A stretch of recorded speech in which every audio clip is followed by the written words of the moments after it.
Occasion ఏదైనా location ఎక్కడైనా తెలుగువారి వేడుక అంటే ఆలివ్ మిఠాయి ఉండాల్సిందే. మిఠాయి అంటే ఆలివ్.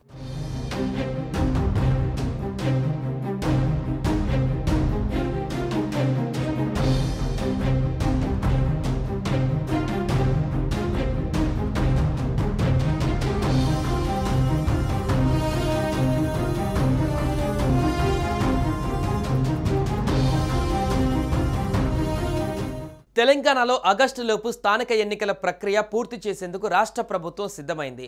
ఆగస్టు నెలాఖరు కల్లా పరిషత్, సర్పంచ్ ఎన్నికల ప్రక్రియను పూర్తి చేయనున్నట్లుగా ప్రభుత్వ వర్గాలు వెల్లడించాయి. పంచాయతీరాజ్ చట్ట సవరణ ఆర్డినెన్స్ను గవర్నర్ వారంలోపే జారీ చేసే అవకాశం ఉంది. ఆ తర్వాత 10 రోజుల్లోపే రిజర్వేషన్లు ఖరారు చేయనున్నట్లుగా సమాచారం. పంచాయతీ ఎన్నికలకు సంబంధించి ఈ నెలాఖరులోగా రిజర్వేషన్లు ఖరారు చేయాలంటూ హైకోర్టు ఆదేశించిన నేపథ్యంలో రిజర్వేషన్ ప్రక్రియను వేగం చేయనుంది తెలంగాణ ప్రభుత్వం. పంచాయతీరాజ్ చట్ట సవరణ ఆర్డినెన్స్ను గవర్నర్ విడుదల చేసిన వెంటనే పరిషత్, సర్పంచ్ ఎన్నికలకు సంబంధించిన రిజర్వేషన్లను పంచాయతీరాజ్ శాఖ ఖరారు చేయనుంది. పంచాయతీ, ఎంపీటీసీ ఎన్నికలకు మండలం యూనిట్గా రిజర్వేషన్లు ఖరారు చేయాలని కేబినెట్ నిర్ణయించింది. అలాగే ఎంపీపీ, జెడ్పీటీసీ ఎన్నికలలో జిల్లా యూనిట్గా, జెడ్పీ చైర్మన్ ఎన్నికల్లో రాష్ట్రం యూనిట్గా ఖరారు చేయాలన్న నిర్ణయం జరిగింది. ఆర్డినెన్స్ విడుదల కాగానే పంచాయతీరాజ్ శాఖ రిజర్వేషన్లను ఖరారు చేసి రాష్ట్ర ఎన్నికల కమిషన్కు అప్పగించనుంది. వాటి ఆధారంగా ఎన్నికల కమిషన్ ముందు ఎంపీటీసీ, జెడ్పీటీసీ, ఎంపీపీ, జిల్లా పరిషత్ ఎన్నికలకు షెడ్యూల్ను విడుదల చేయనుంది. ఆ ప్రక్రియ ముగియగానే పంచాయతీ ఎన్నికలకు షెడ్యూల్ను ప్రకటించనుంది.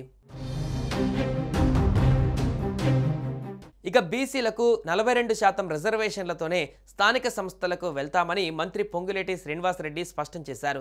స్థానిక సంస్థల ఎన్నికలలో బీసీలకు 42% రిజర్వేషన్లు ఇవ్వాలని కేబినెట్ నిర్ణయించిందని, బీసీ రిజర్వేషన్లు అమలు చేశాకే స్థానిక సంస్థల ఎన్నికలకు వెళ్తామని తేల్చి చెప్పారు. స్థానిక సంస్థల ఎన్నికల్లో బీసీలకు 42% రిజర్వేషన్లు ఇస్తామన్న మాటకు కట్టుబడి ఉన్నామని, ఇందులో భాగంగానే బీసీ బిల్లు తీసుకువచ్చి అసెంబ్లీలో ఆమోదం తెలిపి కేంద్ర ప్రభుత్వానికి పంపించామని పేర్కొన్నారు. ఆర్డినెన్స్ ద్వారా 2018లో తీసుకువచ్చిన పంచాయతీరాజ్ చట్టాన్ని సవరించేందుకు కేబినెట్ ఆమోదం తెలిపిందన్నారు. పరిషత్ ఎన్నికలు పూర్తి చేసిన తర్వాతే సర్పంచ్ ఎన్నికలకు వెళ్లాలని మంత్రివర్గ సమావేశంలో నిర్ణయించింది. పరిషత్, సర్పంచ్ ఎన్నికలలో బీసీలకు 42% రిజర్వేషన్ కల్పిస్తూ ఆర్డినెన్స్ తీసుకురానుంది. అటు రిజర్వేషన్ల ఖరారుపైన పంచాయతీరాజ్ శాఖ, ఎన్నికల నిర్వహణకు రాష్ట్ర ఎన్నికల సంఘం ఇప్పటికే అన్ని ఏర్పాట్లు పూర్తి చేసుకున్నాయి. పంచాయతీరాజ్ చట్ట సవరణ ఆర్డినెన్స్ను గవర్నర్ వారంలోపే జారీ చేసే అవకాశం ఉందని ప్రభుత్వ వర్గాలు చెబుతున్నాయి. ఆర్డినెన్స్ వచ్చాక 10 రోజుల్లోపే పరిషత్, పంచాయతీ ఎన్నికలకు రిజర్వేషన్లను ఖరారు చేయనున్నట్లుగా చెబుతున్నారు. ఆ తర్వాత నెల రోజుల్లో అంటే ఆగస్టు నెలాఖరు కల్లా పరిషత్, సర్పంచ్ ఎన్నికల ప్రక్రియను పూర్తి చేయనున్నట్లుగా ప్రభుత్వ వర్గాలు పేర్కొంటున్నాయి. సుమన్ టీవీలో మీ పర్సనల్ అండ్ బిజినెస్ ప్రమోషన్స్ కోసం కింది నెంబర్కి కాంటాక్ట్ చేయండి.